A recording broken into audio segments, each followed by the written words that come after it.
we're reaching a point now where Democrats are fighting back, as you mentioned, and there's something that I think is interesting about that, which is there's this whole culture that I think we are still trying to grapple with from 2024, which is we talked a lot about saving democracy being at risk. But there's a lot of people out there who don't really feel like democracy was working for them in the first place, right? I was recently vocal about the corruption. I got a lot of things in my DMs being like, systems never worked for me, so I don't believe in it, right? What is your thoughts on that? And how do we get people to believe in the system again when both the president is doing things that are blatantly corrupt, but a lot of people don't feel like, no disrespect, elected officials are being ethical either? No, I agree with your thesis 100%. I don't have a lot of critiques of Kamala Harris's campaign because I think she was put in a very difficult position. I think she ran a very good campaign given the very short calendar that she was handed. But to the extent that I have one, it was this, I think, inability to understand that people are not actually up to save this version of democracy, right? To a lot of Americans, this version of democracy sucks. It's been used to reward elites and hurt regular people. And the norms to them are not worth preserving. They're worth throwing out if that's what's necessary in order to help them. That means the only way the Democratic Party is going to save democracy is for us to be just as focused on unrigging the democracy as we are on unrigging the economy. If you ran a campaign on those two things, unrig the economy so that elites don't control your life, that you have a shot at economic success, and unrigging the democracy so that the elites don't run it, the powerful and the lobbyists and the PACs don't run it, regular people run it, there'd be a lot of people, including many in Trump's coalition, who are willing to listen. And I'll drill down a little bit deeper in the critique of our party.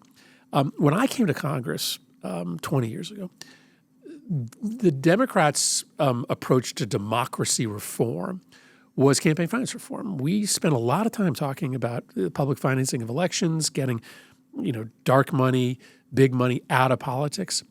In the 20 years that I've been in Congress, our democracy reform agenda has transitioned from big money in politics to voting rights.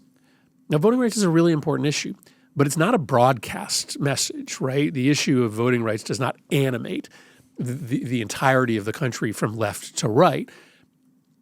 Getting big money out of politics does. It's an apolitical issue. It allows you to go into his coalition, and it allows you to say, listen, if you vote us in, we're going to protect democracy, but we're going to reform it, and we're going to put you back in charge. So we've got to find a way to kind of get back to our 21st century roots as a party that talked very loudly and urgently about the need for massive campaign and ethics reform. There's also a lot of conversation about the kitchen table issues, right, in the economy. It seems like Democrats have struggled, especially recently, on how to best communicate that. Donald Trump has this kind of generalized message like, you're getting screwed and I'm going to help you. How do you think the Democrats need to move forward on specific policy issues around the economy and people's affordability issues? Well, be confrontational. I mean, ultimately, you have to tell a political narrative, and that narrative has to involve, both an explanation on how you're going to help people, but also an explanation as to who's screwing them.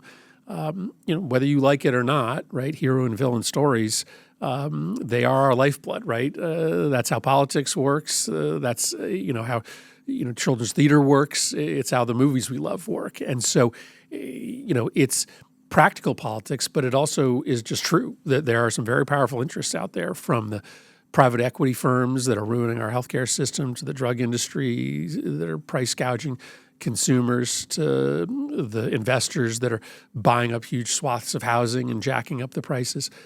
We can tell an accurate story about who has power, who's using that power to screw consumers, and how if you put us in charge, we are going to take power from the people who are hurting you, and we're going to deliver it back to you. But our party over the years has been a little, hesitant to get involved in, that kind of pugilistic confrontational politics. We look at somebody like Bernie and think of him as some threat to the party because he engages in that kind of confrontational rhetoric with power. I don't think there's any way to win unless we are both talking about solutions, but also talking about who's doing the screwing and who we're ultimately going to take power from.